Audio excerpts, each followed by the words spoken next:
Hello guys. आज हम करने वाले क्या आज हम करने वाले मैक्सिमम हाइट के बारे में। इसके पहले वाले वीडियो में हमने प्लेलिस्ट में आपने देखा होगा किसके बारे में, टाइम ऑफ फ्लाइट के बारे में। तो आज हम करेंगे मैक्सिमम हाइट के बारे में।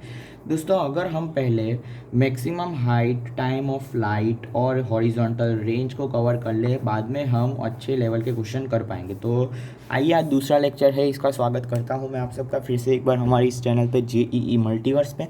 अगर आपने अब तक हमारे चैनल को सब्सक्राइब नहीं किया तो प्लीज़ हमारे चैनल को एक बार सब्सक्राइब ज़रूर कर देना। और अगर आपको सीखना है एकदम अच्छे तरीके से, जैसे कि चैप्टर्स है, फ्रिक्शन है, वर्क पावर एनर्जी है, NLM Newton's laws of motion है, बाइनोमियल थ्योरम, मैथ्स के भी PNC, तो वो आप सब प्लेलिस्ट में जाके चेक करिए और देख सकते हैं। तो आज तो हम बात करने वाले प्रोजेक्टाइल मोशन की। तो आइए बात करते हैं प्रोजेक्टाइल मोशन में मैक्सिमम हाइट के बारे में।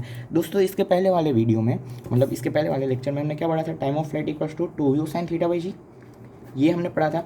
और अगर मैं किसी बॉडी को ऐसे रख, ये हमने पहले वाले लेक्चर में पढ़ लिया था। अगर मैं बॉडी को किसी ऐसे यू हाइट पे प्रोजेक्ट करता हूँ विथ एन एंगल थीटा, तो ये वाला कंपोनेंट कितना होता है? You cos theta. और ये वाला कंपोनेंट कितना हो जाएगा? You sine theta. तो यहाँ से यू साइन थीटा क्या है? इसका कंपोनेंट, मतलब इस वेलोसिटी का कंपोनेंट इन वाई डायरेक्शन, इस वेलोसिटी का कंपोनेंट इन वाई डायरेक्शन है यू। मान लो ये एक्स डायरेक्शन है, ये वाई डायरेक्शन है, मतलब एक्स एक्सिस और वाई एक्सिस है। तो वाई डायरेक्शन में जो उसका कंपोनेंट है वो यू साइन थीटा। तो यहाँ से मैं टाइम ऑफ फ्लाइट को क्या लिख दूँ? 2u/g। मतलब ऐसे ही फॉर इन्फॉर्मेशन में बता रहा था, इससे कुछ डिराइव नहीं होने वाला मैक्सिमम हाइट का फॉर्मूला, पर ऐसे इन्फॉर्मेशन। तो आइए अब हम डिराइव करते हैं मैक्सिमम हाइट का फॉर्मूला।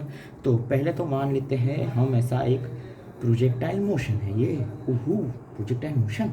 तो ये वाला कंपोनेंट कितना होगा? यू। और ये वाला कंपोनेंट कितना हो जाएगा? You sine theta. और ये वाला कंपोनेंट कितना हो जाएगा? You cos theta. ये आपको आना चाहिए, फटाफट ऐसे तोड़ना आना चाहिए कंपोनेंट्स को। मैक्सिमम हाइट कब आई होगी? जब उसकी वाई डायरेक्शन में वेलोसिटी कितनी हो गई होगी? 0। और एक्स डायरेक्शन में कुछ होगी, मान लो यू डैश कॉस 0। कॉस 0 होगा ना, क्योंकि एंगल विथ वाई एक्सिस क्या है? 0।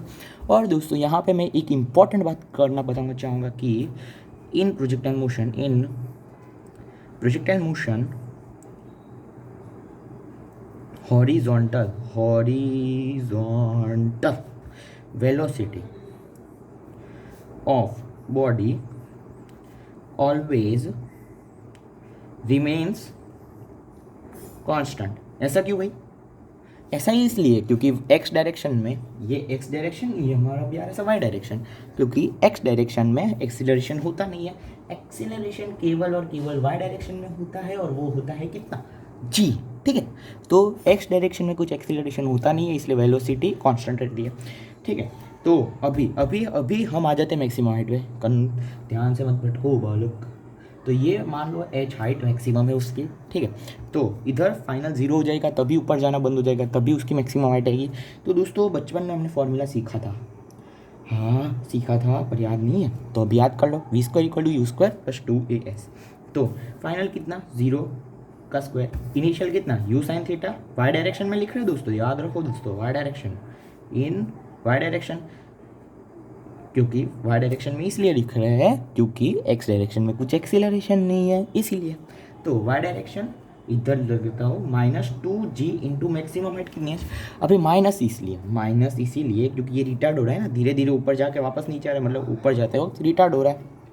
तो यहाँ से मैं लिख दूंगा 2gh = u sin थीटा का होल स्क्वायर। तो यहाँ से h = क्या आ जाएगा? u sin थीटा का होल स्क्वायर बाई 2g। और दोस्तों u sin थीटा को मैं कुछ लिख सकता हूँ। u sin थीटा को क्या लिख सकता हूँ? आप सबको मन में आ गया होगा, u sin थीटा को मैं लिख सकता हूँ u y। आपके मन में ज़रूर आया होगा, मुझे पक्का यकीन है, विश्वास है। ठीक है, तो यहाँ से इसका हमारा फॉर्मूला आ जाता है u² / 2g, मतलब u² sin² theta by 2g। ये फॉर्मूला आपको याद रखना है दोस्तों, ये टाइम ऑफ फ्लाइट जैसे फॉर्मूलाज जो है वो आपको याद रखने। तो आइए अभी हम दो इंपॉर्टेंट पॉइंट के बारे में बात करते हैं, IMP पॉइंट्स। ठीक है, पहला पॉइंट है हमारे पास, पहला पॉइंट है कि अभी अगर हमको एच मैक्स चाहिए तो कितने एंगल पर प्रोजेक्ट करेंगे? तो इसमें कुछ नहीं दोस्तों, हमने अभी एच का फॉर्मूला देखा, क्या होता है? u² sin² theta by ji 2G दोस्तों 2G याद रखो 2G। अभी तो 5G का ज़माना है पर अभी 2G। ठीक है, तो साइन स्क्वायर थीटा मैक्सिमम करना है हमें एच मैक्सिमम करने के लिए, क्योंकि initial velocity constant G constant too तो आखिर कांस्टेंट ही है। तो फिर हमें साइन स्क्वायर थीटा को मैक्सिमम करना है। साइन स्क्वायर थीटा कब मैक्सिमम होगा? जब थीटा की वैल्यू कितनी होगी 1। अरे थीटा की वैल्यू का साइन थीटा की वैल्यू 1 होगी और साइन थीटा की वैल्यू का साइन थीटा यहाँ पे आ जाएगा। साइन थीटा की वैल्यू कितनी होगी 1, तो थीटा की कितनी होगी 90। तो अगर हम यहाँ पे ऐसे खड़े हैं और ऐसे सीधे एकदम ऊपर आसमान में प्रोजेक्ट करें और वो गेंद ऐसे वापस इधर आएगी, तभी हमारे पास जो होगी हाइट जो होगी वो मैक्सिमम होगी। ओके, तो याद रखना दोस्तों, एमसीक्यू में कई बार पूछ लेते हैं अगर हमें मैक्सिमम हाइट चाहिए तो हम कितने एंगल, मतलब इंग्लिश में लिखा होगा कितने एंगल पर प्रोजेक्ट करेंगे। तो यहाँ से हमें थीटा सीधा सीधा क्या देना है 90 डिग्री। तो अभी आइए हम दूसरे पेज पे जाते हैं और कुछ और एक पॉइंट है बताता हूँ, बाद में हम क्वेश्चन करेंगे और बाद में इस लेक्चर को करेंगे समाप्त। उसके बाद वाले लेक्चर में हम करेंगे हॉरिजॉन्टल रेंज और उसके बाद हम क्वेश्चन धड़ाधड़ सॉल्व करना चालू कर देंगे। ठीक है, तो आइए नेक्स्ट पेज पे चलते हैं हम। तो दोस्तों अभी हमारा दूसरा पॉइंट जो है इम्पॉर्टेंट पॉइंट है कॉम्प्लीमेंट्री एंगल्स। दोस्तों कॉम्प्लीमेंट्री एंगल्स आप सबने सुना होगा, एक थीटा होगा तो दूसरा 90 माइनस थीटा होगा। अगर हम कॉम्प्लीमेंट्री एंगल्स पे दो प्रोजेक्टाइल को प्रोजेक्ट करें तो हमें बताना है रेशियोज ऑफ हाइट, मतलब h1/h2। तो फर्स्ट में क्या होगा, जब थीटा पे प्रोजेक्ट कर रहे तो हाइट विथ सेम वेलोसिटी, याद रखो विथ सेम वेलोसिटी। फर्स्ट में क्या होगा you square sine square theta by 2G। दूसरे में क्या हो जाएगा you square sine square angle कितना 90 minus theta by 2G। 2G गया, यू स्क्वायर गया, तो क्या आ गया sine square theta upon sine square 90 minus theta. अब भी sine square 90 minus theta, sine of 90 minus theta क्या होता है cos theta. Sine of 90 minus क्या होता है कॉस थीटा। तो इसका स्क्वायर क्या हो जाएगा, इसका स्क्वायर क्या हो जाएगा कॉस स्क्वायर थीटा। तो उसको मैं इधर लग देता हूँ, तो क्या हो जाएगा sine square theta cos square theta equals to क्या होता है टेन स्क्वायर थीटा।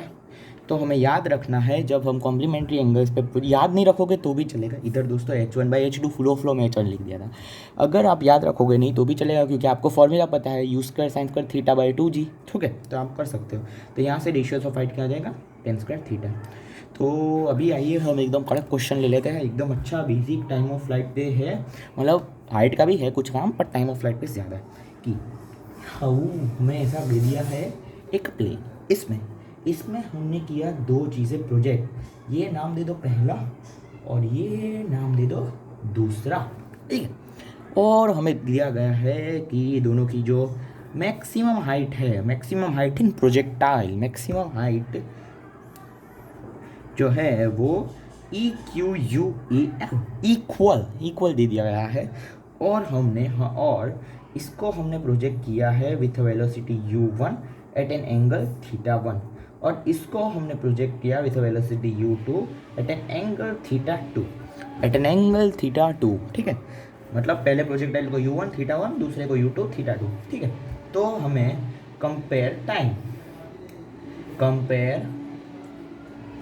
गलत लिख दिया शायद, कंपेयर टाइम पीरियड।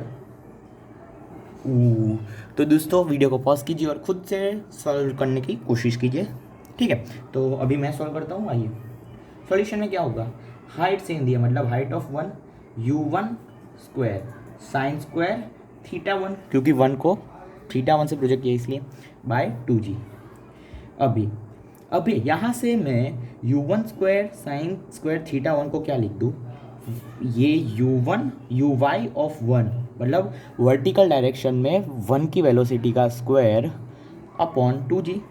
और h2 को वैसे मैं क्या लिखूँगा u2 square sine square θ2 by 2G, मतलब u ऑफ y दूसरे के लिए का स्क्वायर अपॉन 2G।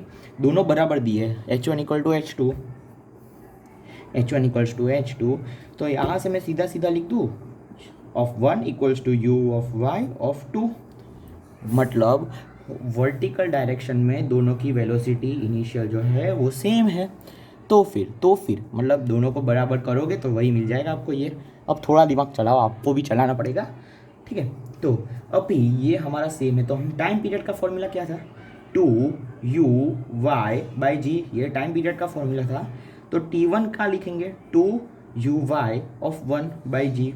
T2 क्या लिखेंगे, मतलब दूसरे के लिए 2u(y) ऑफ 2/g। तो अभी T1 और T2 को कंपेयर करना है। अभी देखो u(y) और u(y2) तो सेम है, मतलब ये दोनों सेम है, ये दोनों और ये दोनों सेम है। तो टू कांस्टेंट, जी और जी कांस्टेंट, तो यहाँ से हमारा टाइम पीरियड भी सेम आ गया। ठीक है, T1 इक्वल टू T2 आ गया। तो उम्मीद करता हूँ मेरा जो ये वाला वीडियो है और ये इलस्ट्रेशन और आगे की जो थियरी वो समझ में आएगी। अगर नहीं आई तो प्लीज़ एक बार वीडियो को थोड़ा पीछे लो और वापस समझ लो, क्योंकि अगर इसके बाद हम करने वाले हैं हॉरिजॉन्टल रेंज, और वो ख़त्म होने के बाद हम 6 या 7 कड़क सवाल करेंगे एकदम। तो वीडियो को अगर समझ में नहीं आया है तो वापस देख लेना एक बार। ओके, तो थैंक यू दोस्तों, आज का वीडियो हम यहीं समाप्त करते हैं और चाहिए अब हॉरिजॉन्टल रेंज वाले वीडियो पे और वो सीखें। थैंक यू दोस्तों।